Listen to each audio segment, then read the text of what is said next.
है। जब उनके पास बजट नहीं है तो अब हमारी आशा और आशा संगिनी के पास काम करने का समय नहीं है। और ये हम लास्ट प्रधानमंत्री और स्वास्थ्य मंत्री से कहना चाहते हैं कि आज तक हम महिलाओं का, हम आशा बहुओं का शोषण हुआ।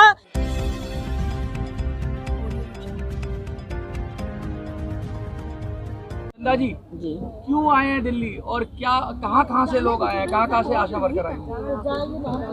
दिल्ली फिर हम लोग अपनी मांग को लेके जो है, हमको 2006 से हमारी आशा बहुओं को जो है मानदेय वेतन कुछ नहीं मिलता है। केवल उनको प्रोत्साहन पर एक बधुआ मजदूर जैसा जो है उनसे काम कराया जाता है, उनको प्रोत्साहन दिया जाता है। और जो भी प्रोत्साहन उनको दिया जाता है उसमें स्वास्थ्य विभाग के जो आलय अधिकारी हैं वो बंदर बांट करके देते हैं, वो हमको टुकड़ों में मिलता है। इसलिए हम दिल्ली प्रधानमंत्री और स्वास्थ्य मंत्री ने हमारे केंद्र सरकार की योजना को चलाते हैं। उन लोगों से मेरी मांग है कि अब हमको जो प्रोत्साहन मिल रहा है एक नियमित मानदेय के रूप में दिया जाए और सरकारी कर्मचारी का दर्जा दिया जाए।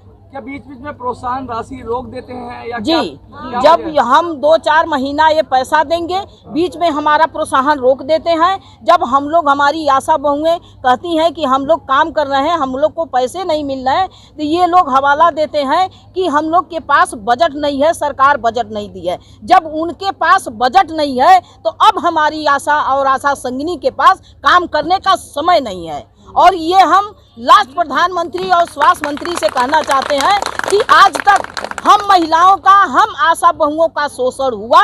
अब ये शोषण कतई हम नहीं चलने देंगे। और इस मांग को लेके कई बार हम प्रधानमंत्री, मुख्यमंत्री, स्वास्थ्य मंत्री सारे लोगों को फैक्स भी किया गया और वार्ता भी किए, मिले भी। वो लोग बस यही आश्वासन देते रहे कि हम लोग जरूर कुछ करेंगे, आप लोग आंदोलन न करना। हमारे उत्तर प्रदेश के योगी आदित्यनाथ महाराज जी कहते हैं कि आप ये आंदोलन मत करना, मैं मुख्यमंत्री हुआ हूँ तो कुछ जरूर करूँगा। और अगर हम धरना प्रदर्शन करते हैं, चाहे लखनऊ करते हैं, चाहे दिल्ली में करते हैं, तो टुकड़ों में जो है हमको प्रोत्साहन बढ़ा दिया जाता है। और वो टुकड़ों का प्रोत्साहन इनके आला अधिकारी बांट के बंदर बांट कर देते हैं। ये मार्च का महीना चल रहा था, हमारी बहनों का 1 साल 6 महीने से जो है उनको प्रोत्साहन राशि सही तरीके से नहीं दिया गया है। 2-4 महीने का ये लोग दे के, और अब जब हम लोग मांग रहे हैं तो इनका ये हवाला है कि ये सरकार का बजट नहीं है, हम कहाँ से पैसा दें।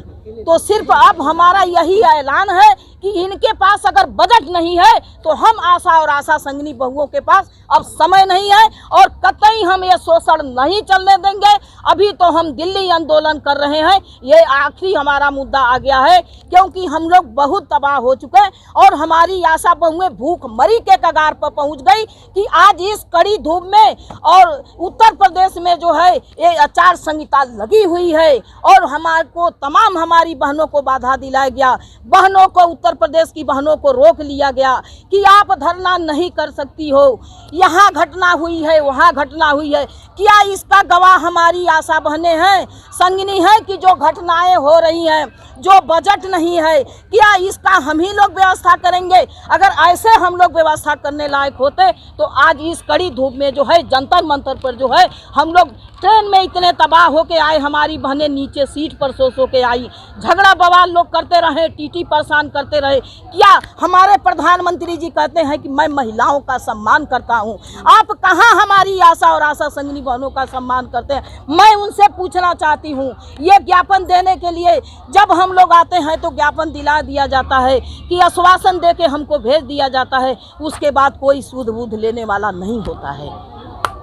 तो आज इस मुद्दे को लेके जो है हमारी बहनें, आज बहनों को रोक भी लिया गया है, हमारी ट्रेन को भी रोक लिया गया है कि ये बहनें दिल्ली जंतर मंतर पर नहीं। लेकिन हम लोग हारने वाले नहीं हैं, क्योंकि जब से माँ गर्भवती के पेट में बच्चा आता है 1 महीने से, तब से उसका लालन पालन हमारी आशा बहुएं 5 साल तक करती हैं। उनको टीका लगवाना, उनको बच्चा जब तक 5 साल का नहीं हो जाता है, हमारी बहनें 5 साल तक सेवा देती हैं। अगर हम जच्चा बच्चा को सुरक्षित पैदा करवा सकते हैं तो क्या हम प्रधानमंत्री, मुख्यमंत्री से अपना वेतन नहीं ले सकते हैं? ये मैं ऐलान के साथ कहती हूँ, क्योंकि हमारी महिलाएं परेशान हो चुकी हैं और आज हम जंतर मंतर पर बहुत तबाह होके आए हुए हैं और इस मुद्दे के लेके आए हुए हैं कि यो निर्णय ले हमारी आशा बहुओं और आशा संगिनी के लिए वो क्या विचार बनाए हैं, क्या निर्णय ले रहे हैं। अभी तो हम दिल्ली में आए हैं, जैसे आचार संहिता खत्म होती हो हम जिले जिले पर जो है सारे स्वास्थ्य विभाग हड़ताल कराएंगे, सारे तालाबंदी कराएंगे, बंद कराएंगे, अगर हमारी मांगों पर विचार नहीं किया गया तो। क्या है हमारी मुख्य मांगे यही है कि हमें एक वेतन मानदेय निश्चित किया जाए और राज कर्मचारी का दर्जा दिया जाए। हमारी बहनों का अगर मृत्यु हो जाता है, अगर किसी की मृत्यु होती है तो उसको 10 लाख, 20 लाख, 5 लाख का मुआवजा दिया जाता है। और अगर हमारी बहनें का मृत्यु हो जाता है आशा और आशा संगिनी बहनों का, तो सरकार 1 रुपये का मुआवजा नहीं देती है, काम हम ही से लेती है। जब काम कराने को होता है तो कहते हैं कि ये आशाएं हमारी स्वास्थ्य विभाग की रीढ़ की हड्डी हैं। जब वेतन मानदेय की बात करते हैं तो ये कहते हैं कि ये सामाजिक स्वास्थ्य करता है। मैं प्रधानमंत्री और स्वास्थ्य मंत्री से पूछना चाहती हूँ, मुख्यमंत्री से पूछना चाहती हैं कि जो आपके संसद विधायक हैं, सारे लोग हैं, इनको आप मानदेय देते हैं, इनको पेंशन देते हैं, क्या हमारी बहनें उस लायक नहीं हैं? आप हमको शोषण कर रहे हैं तो हम भी आपका शोषण करने के लिए तैयार हैं। अभी तो 2023 चल रहा है, आपके 2024 में करारा जवाब देने के लिए हमारी बहनें तैयार हैं, अगर हम लोगों की बातों पर विचार नहीं किया गया तो। अन्य मांगे क्या है आपकी? अन्य मांगे हमारी यही है कि हमको कोई स्वास्थ्य बीमा नहीं दिया जाता है, और स्वास्थ्य बीमा ये दिए हैं, बैंक से करा दिए हैं, जो भी पैसा आता है बहनों का बैंक वाले काट लेते हैं। न हमारे पास कोई कागज है कि हमारे लिए क्या स्वास्थ्य बीमा किए हैं, केवल हम लोग उसी पैसे में से हमारा पैसा कटता है कि आपका स्वास्थ्य बीमा हुआ है। स्वास्थ्य बीमा हुआ ही नहीं, कुछ नहीं हुआ है, केवल इनका जो है दुर्घटना है उसमें बहनें मर जा रही हैं, एक पैसा किसी बहनों को आज तक नहीं मिला है। काफी बहनें जो है मर चुकी हैं लेकिन आज तक कुछ नहीं मिला। आयुष्मान भारत का कार्ड भी बहनों का नहीं उपलब्ध हुआ। हजारों की संख्या में आशा बहनें आज जंतर मंतर पे इकट्ठा हुई हैं, मुख्य रूप से उत्तर प्रदेश से हैं। क्या आप आगे की रणनीति क्या रहेगी? ये सरकार की बदनसीबी है कि महिला सशक्तिकरण की सरकार बात करती है और आज महिला उसके दरबारे पे बैठी हुई है, वेतन मांग रही है अपना, सरकार उससे सारा काम कराती है। आशा वर्कर रात को 1 बजे, 2 बजे, 3 बजे, 4 बजे डिलीवरी केस को लेकर जाती है। 2400 घंटे इसकी ड्यूटी है। हमारी दीदी ने आपको सब कुछ बता ही दिया है, लेकिन मैं इतना ज़रूर इस पर डालना चाहूँगा कि अगर सरकार इनको 18,000 रुपये वेतन आशा वर्कर को 24,000 संगिनी को नहीं देती है, इनको बीमा नहीं देती है, इनको सुरक्षा नहीं देती है, तो आप नोट कर लीजिएगा 2024 में ये सरकार आने की नहीं है।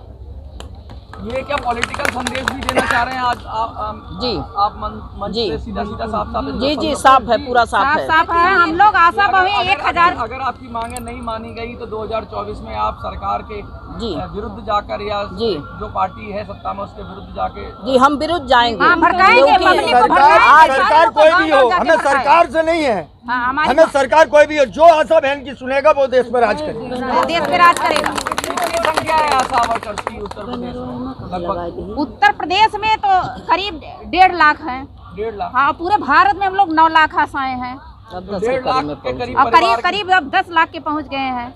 और हम एक आशा वर्कर 1000 की आबादी में नियुक्त होते हैं, और हम जिसको चाहेंगे वो सत्ता पे राज करेगा ना। एक एक घर जाके एक घर का भड़का के उनका दीपक मिट्टी में मिला देंगे, समझ लेंगे प्रधानमंत्री। कुछ संदेश देना चाहेंगी मैम आप, जो लोग आपको देख रहे हैं वीडियो के माध्यम से, उनको कुछ कहना चाहेंगे? हम यही कहना चाहेंगे कि अगर सरकार हमारी बातों पर विचार नहीं करेगी, आज हम लोग इतने दिन, कितनी दिन हो गया सरकार बने, लेकिन आज तक सरकार केवल हमको आश्वासन देते कि आप लोगों के लिए ज़रूर कुछ किया जाएगा। अब क्या करेंगे, कब करेंगे? अब सबके अच्छे दिन आ गए, हमारे अच्छे दिन कब आएंगे? बिल्कुल सही, बिल्कुल सही। अच्छे दिन आएगा।